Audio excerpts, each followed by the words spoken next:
Welcome to the J&C Academy PE Masterclass.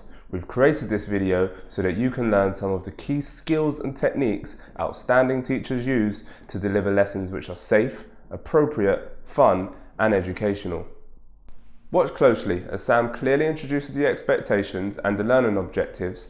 Notice how he constantly asks the children to respond in order to keep them mentally engaged before delivering a warm-up that is safe, progressive, has lots of movement and clearly links to the main theme of the lesson. From a safety perspective, Sam stays on the outside of the lesson in order to ensure that he can see all the pupils all of the time. Positive listening, not shouting out, because other people are having learning time today, don't we? We're in year 5 now, we don't need to scream and shout to get our voices heard. Hard work, that's about effort. Yes, year 5? Yes. Yeah. And sharing knowledge. Why is that so essential, Daniel? So, to help people. If somebody's not doing something well, just help. You're supporting your teammates and your classmates. Remember, we don't have to be best friends, but we should be professional. During the main phase of the lesson, pay close attention to how Sam reinforces the expectations for safety, then almost seamlessly transitions into the main phase of the lesson.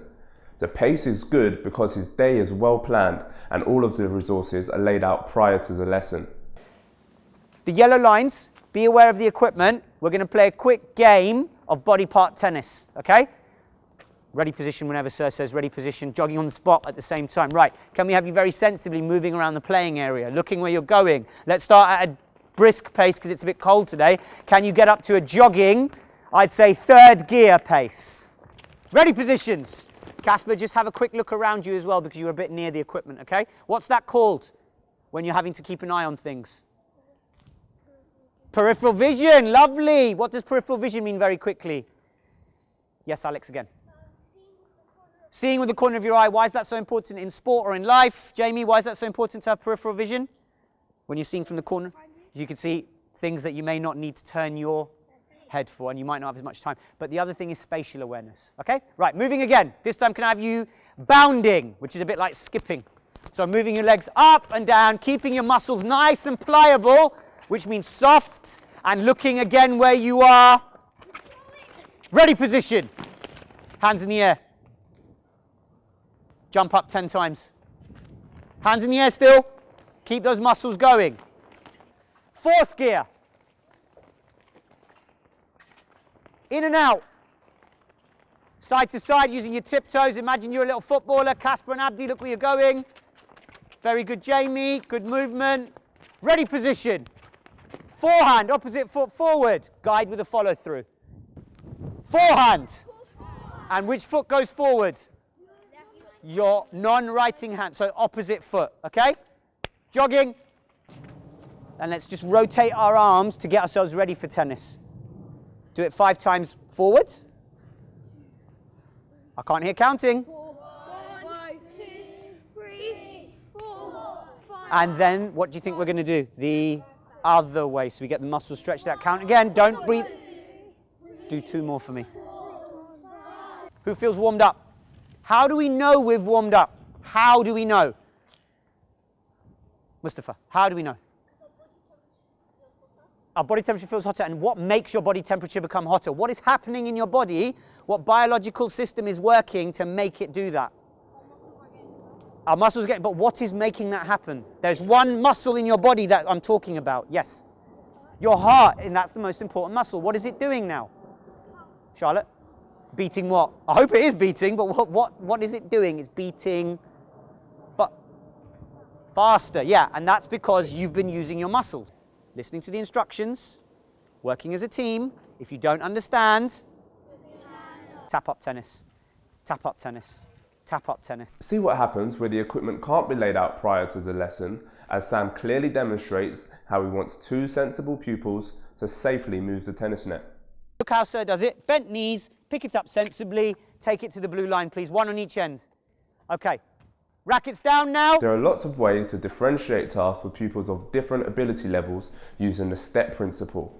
In this example, Sam introduces a larger hoop to decrease the challenge and changes the personnel around in order to increase the challenge. Notice how all of the pupils are working on different tasks to revisit some of the core skills that they've learned in previous lessons. Good boy. Has anyone in this group finished? Does anyone need any help? Okay, what I want you to do straight away is, put your racket down, Simran. Take that, swap it for a bigger one, please. Okay, can you now, have you guys finished? Okay, fine. What you do is, Ashley, swap places with Jamie, so you can have a go with the bigger one. Jamie, you've completed your task. You stay there, and you'll play with Daniel. When you've struck the ball, if it's over the net, if it's through the goal, if it's tapping it up into the sky, make sure after you've struck it to get into what position again? The ready position. Why?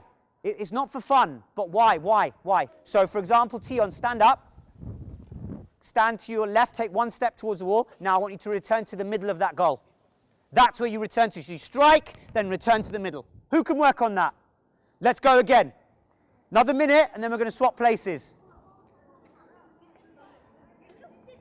Sanchez, let's see what you can do. It's not tap-up tennis on your own. Here's a great example of how to manage the expectations that were set at the beginning of your lesson. Observe how Sam reminds the pupil of the expectations using other pupils, but then quickly reintegrates that pupil to ensure that he feels valued and appreciated. Over here with your partner, please. Do not start until Sir says go, Jamie. No. Listen, no, sit down. Jamie, Sir is telling. You've asked, I'm telling. Those are the rules. Sitting down, please. Who can remind Jamie, because we want Jamie to be a part of this lesson, why we don't start play until Sir is ready? Yes, Yassine. So nobody gets injured. Jamie, Mr. Sawhney's going to ask one more time for you to look at me, otherwise it'll be speaking to Sir and Miss when I go back in. I don't want you to get injured. Do you understand? Ready position? Racket out to the side for the forehand. Are you ready, Jamie? Remember, opposite foot's out. That's it. Strike one-handed. That's 1 point. Every time you strike the ball over the net, you get a point. You get 5 goes. Add up your points. Then he has a go, Ashley, and he tries to beat you. And then you keep going until Sir says finish. Yeah? Good lad. Well done. Fingers on your knees. Fingers on the sky. Fingers on the floor. Fingers on your toes. Fingers on your shoulders. Fingers in the sky. Fingers in the sky. So, communication, teamwork. Also, what about ABCs? What are the ABCs one more time? Which is your range of motion. What's the next one, Ellie? So that's making sure your body is nice and straight and it's ready to play. What's the next one? What is coordination? When you're fluid.